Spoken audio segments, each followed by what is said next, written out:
kulanti wanaagsan daawade halkan waa janalka madasha wararka ku soo dhawaada wararka maalinlaha ah ee aan idin hayno qodobadana waxa kamid ah waa maxay sababta dawladda federaalka ay u difaacday xiriirka kala dhaxeeya Eritrea, Ethiopia iyo Imaaraadka Carabta maxaa keenay in dawladda federaalku ay soo bandhigto xiriirkaasi kala dhaxeeya Imaaraadka Carabta marun baahin dawladda Sacuudigu ay tahay taageeraha ugu weyn ee Soomaaliya shabaab oo amar dul dhigay beelo dagaalkooda la xalin waayay sanado badan Mareykanka oo ka hadlay duqeyn uu ka fuliyay Soomaaliya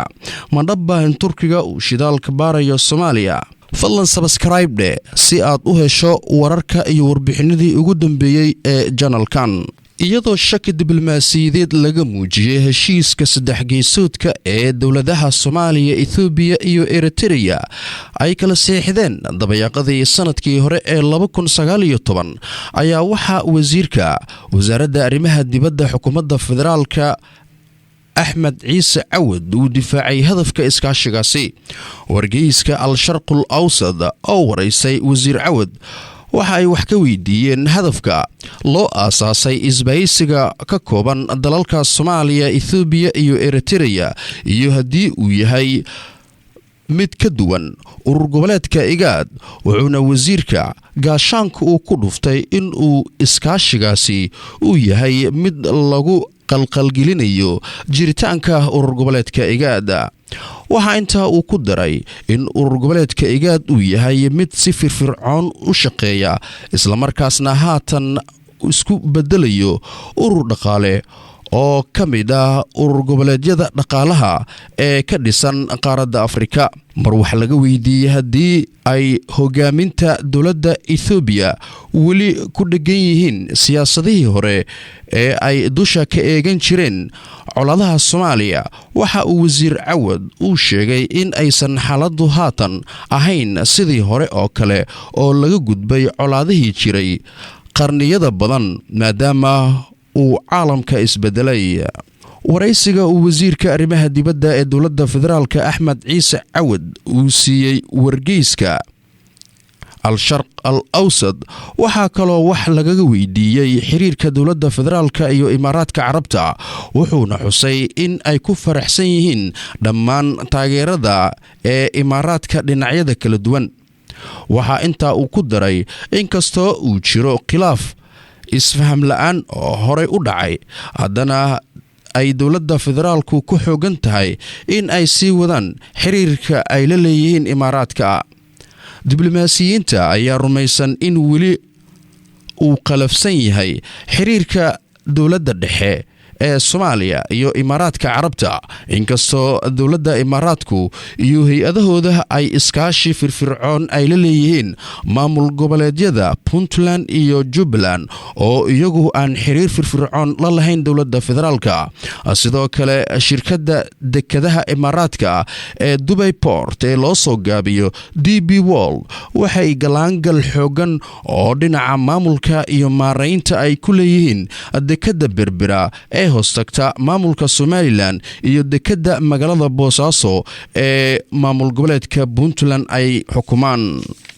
dhinaca kale wasiirka arrimaha dibadda ee xukuumadda federaalka Axmed Ciise Cawad waxa uu sheegay in taageeraha ugu weyn Soomaaliya ay tahay dawladda Sacuudiga wuxuuna ammaanay doorka weyn ee dawladda Sacuudigu ay ka qaadato arrimaha Carabta iyo dunida Islaamka wasiirka oo wareysi qaas ah siiyay wargeyska al-Sharq al-Awsad ee ka soo baxa magaalada London waxa uu hoosta ka xariiqay in boqortooyada Sacuudiga waligood ay ahaayeen taageeraha ugu weyn ee Soomaaliya tan iyo markii dalkeena uu helay xorriyadda sanadkii 1960 ilaa iyo xilligan ayuu yiri wasiir Cawad oo wareysiga bixinayay waxa inta uu ku daray in Sacuudiga taariikhdan casriga wali yihiin taageeraha ugu weyn ee Soomaaliya mana aha taageeradaasi mid dhaqaalaha ku kooban balse ay taageeradu ay ku jiraan dhinacyada siyaasadda iyo amniga wasiirka waxa uu soo hadal qaaday doorka weyn ee xarunta boqor Salmaan howlaha samafalka ku caawiyaan dadka Soomaalida iyo guud ahaan in la hirgeliyay in ka badan 40 mashruuc oo ku baxday lacag lagu qiimeeyay 184 milyan oo dollarka Mareykanka. waraysiga uu wasiir Cawad uu siiyay wargeyskan Al-Sharq Al-Awsad ee laga leeyahay dalka Sacuudiga waxa kale oo uu kaga hadlay xiriirka Soomaaliya iyo Imaaraadka Carabta, isbahaysiga saddex geesoodka ee Soomaaliya, Ethiopia iyo Eritrea, iyo dhismaha golaha cusub ee ay ku midaysan yihiin dalalka Carabta iyo kuwa Afrikaanka ee kaabiga ku haya badda cas iyo gacanka cadmeed ee loo soo gaabiyo AARSGA.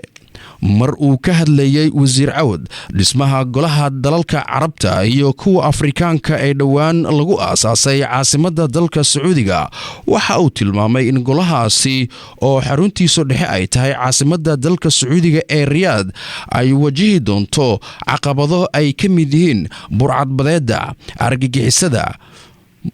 muhaajiriinta sharci darada, tahriibinta hubka iyo sunta kiimikada ee lagu daadiyo badaha. waxaa intaa uu ku daray in dalalka dhismaha golaha AARSGA uu socday in ka badan ilaa iyo 8 sano, iyadoo uu hadafka golahaasi uu ku sheegay in ay tahay xiriirinta maritaanka badaha, dhaqaalaha, maalgashiga iyo ganacsiga, islamarkaasna uu goluhu mustaqbalka uu u xuubsiiban doono urur goboleedka siyaasadda, ammaanka iyo dhaqaalaha ee dalalka xubnaha ka ah ururka AARSGA. haatanna waxaa si rasmi ah u dhaqangalay amar ka soo baxay dagaalamayaasha shabaab, kaasi oo ku wajahan dagaalkii maleeshiyo beeleed u dhexeeyey ee ka socday deegaanka Buur Dheere oo ka tirsan degmada Cadalle ee gobolka Shabeellaha Dhexe. dagaalkan oo kii ugu dambeeyay dhacay bishii Maarso ee sanadkii hore ayaa tan iyo wixii markaasi ka dambeeyay waxaa xalkiisa ku jiray shabaab oo 2 jeer kulmiyay odayaasha dhaqanka ee beelaha halkaasi wadadega. sida ay qaar ka mid ah odayaasha u sheegeen janalka madasha wararka, shabaab ayaa ku amray odayaasha in la joojiyo dagaalka iyo dilka, ciddii u hoggaansami weysa ay ka qaadi doonaan tallaabo adag. sidoo kalena Al-Shabaab ayaa waxa ay u sheegeen odayaasha in ay soo gudbiyaan khasaaraha kala gaaray, kadibna sida lagu xalin doono ay go'aamin doonaan Al-Shabaab. wararka ayaa sidoo kale sheegaya in keliya xogta khasaaraha aysan soo gudbin doonin dhinacyadii dagaalamay, balse ay dhankooda shabaab doonayaan in baaritaan ay ku sameeyaan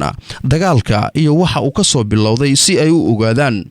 Al-Shabaab ayaa sheegay in muddo sanada lagu dhammayn doono muranka deegaanka, islamarkaasna ay shabaabku ay samayn doonaan soohdin dhulka laysku haysto. waxa ay hadda si nabadgelyo ah ugu nool yihiin goobihii lagu dagaalamay, laakiin waxa ka mamnuuca isticmaalka waxyaabihii dagaalka uu ka bilowday. dhaqdhaqaaqa ay dowladda federaalka ka wado tuulada Xaaji Cali nawaaxigeeda ayaa la sheegay in uu yahay mid salka ku haya dhaqdhaqaaqa ay shabaabku ay ka wadaan halkaasi ee ay ku kala dhexgelayaan beelaha halkaasi ku dagaalamay. dowladda federaalka iyo maamulka Hirshabelle ayaa hore ugu guuldareystay in ay xaliyaan dagaalkan muddo dheer halkaasi ka socday, islamarkaana sababay khasaaraha isugu jira dhimashada iyo dhaawaca. markan dowladda Turkiga ayaa sheegtay in shidaal ay ka baarayso Soomaaliya. madaxweynaha Turkiga Rajab Tayyip Erdogan ayaa sheegay in Soomaaliya ay ku casuuntay in Turkiga shidaal uu ka baaro badaha Soomaaliya. madaxweynaha Turkiga Rajab Tayyip Erdogan oo la hadlayay warbaahinta dalka Turkiga ee NTV ayaa waxa uu sheegay in dowladda federaalku ay ku casuuntay Turkiga in shidaal sahmin ay ka bilaabaan Soomaaliya, islamarkaana baaritaanka ay gudagalayaan. waxa uu sheegay in xubno ka tirsan dowladda federaalka ay arrinkaasi kala soo xiriireen dowladda Turkiga waxaana uu tilmaamay in Turkiga uu isku diyaarinayo sidii uu u qaadi lahaa tallaabo codsiga uga yimid dowladda federaalka ee baarista dhinaca shidaalka. waxaa jira codsi nooga yimid Soomaaliya waxayna noo sheegeen in shidaal uu ku dhex jiro baddooda loona baahan yahay in Turkiga ay qaadaan howlgallada ay ka wadaan dalka si loo fuliyo hawsha shidaal baarista. hadalka madaxweynaha ayaa ku soo beegmaya iyadoo dowladda Turkiga ay laba heshiis oo isfaham dhanka badaha iyo ammaanka ay la saxiixdeen dowladda Liibiya ee qaramada midoobay ay aqoonsan tahay. bishii November ee 27keedii sanadkii hore ayaa heshiiskaasi ay wada saxiixdeen. si kastaba ha ahaatee dowladda Turkiga waxay Soomaaliya ay siiyaan taageero dhinac walba iyadoo Turkiga muddooyinkii dambe uu waday dayactirka wadooyinka burburay ee ku yaala deegaano ka tirsan Soomaaliya. markan dowladda Mareykanka ayaa sheegtay in duqeyn ay ka fulisay degmada Jamaame ay ku dishay xubno shabaab ka tirsan. qoraal ka soo baxay taliska Mareykanka ee Africom ayaa lagu sheegay in weerarka lagu dilay 3 ka mid ah shabaab